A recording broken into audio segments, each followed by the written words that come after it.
পরিবারের লোক, আজকে তারা তাদের পরিবারের ছেলে মেয়েরা আজকে টোটো চালাচ্ছে, তাদের পরিবারকে তারা একটু অন্যের বন্দোবস্ত করে দিচ্ছে।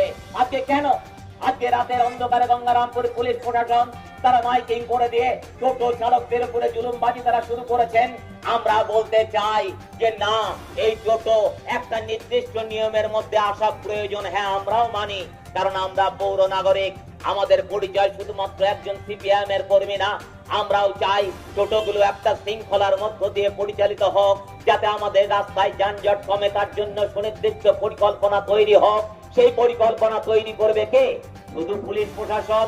আমরা দাবি করেছি আমরা না, কারণ পুলিশ প্রশাসন এই ধরনের রাতের অন্ধকারে ফরমান জারি করলে টোটো চালকদের পরিবার আগামী দিনে না খেয়ে মরতে বাধ্য হবে।